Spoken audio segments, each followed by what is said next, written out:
So did you realise that Vital can be used as more than just a synth? We can actually use it as a processor. And I'm going to show you exactly how you can use it today. So what I've done here is I've gone ahead and loaded in already a drum beat. It's from a classic drum break pack. It was a free pack. I'm sure you can find it somewhere. It's got loads of breaks on it, and I'm using break 41 from this pack, which sounds like this.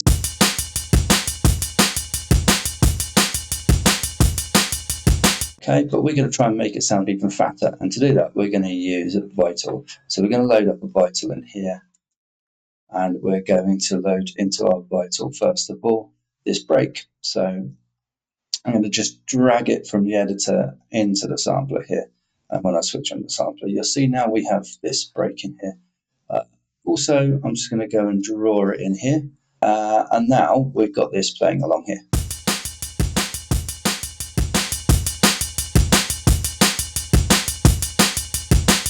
Okay, so we're just using the Vital sampler in order to play the break. So now we've got this copy and we've got this copy. So we're going to kind of use this as a sort of parallel processing thing. So I'm going to go ahead and Command and G just to group these two tracks. And this one's going to be my dry and this one's going to be my wet signal. So exactly how am I going to do this? There's two kind of ways we can do this, to be honest. We want to go with the old school technique of using a sine wave and kind of sending this to our signal through distortion in order to create some kind of gritty layer that we can use over the top of our break. And now we're going to put a ring modulator on this one. So we're going to ring modulate from the sampler. Let's have a listen to what we get now.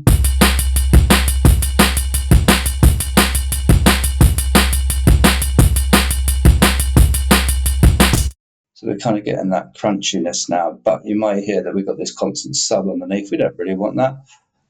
So we're going to go into an LFO and we're going to use this as an envelope, so like an envelope follower sort of style thing. So this is going to go here and here. I'm just going to draw a shape something like this. So we're going to move this to 1, 1.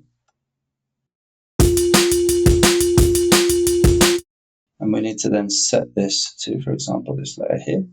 So let's come up here and we're going to get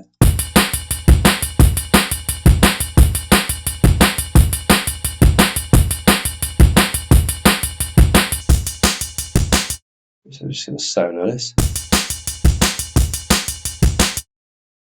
And what we're going to do is we're going to put this level on 0 because we're just FMing style. Because we're ring modulating from this, we don't actually need a signal, we'll just use it to carry it. So this is going to give us this type of sound. We listen here.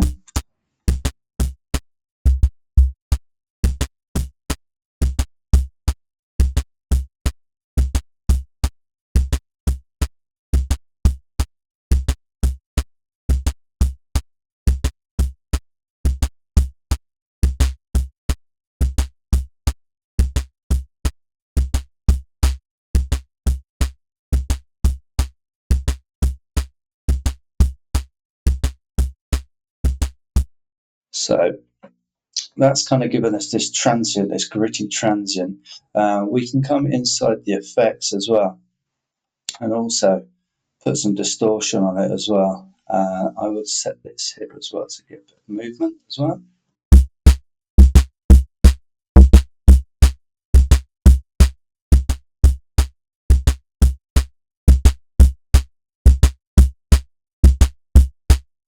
Something like that. We can then go ahead and compress this as well. I'd put this into single band mode actually.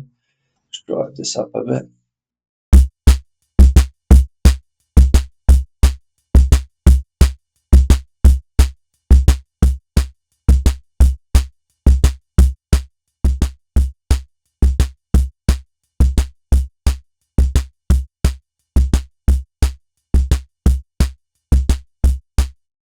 Okay, and we could also put an equalizer on here as well, just to sort of tune this in as well. So we could put a low cut on there slightly, we could bring it down slightly along here somewhere, maybe raise the tops, so that sounds like.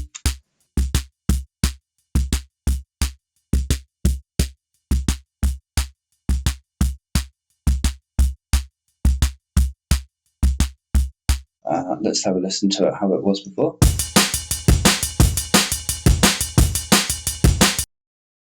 now with everything else on it.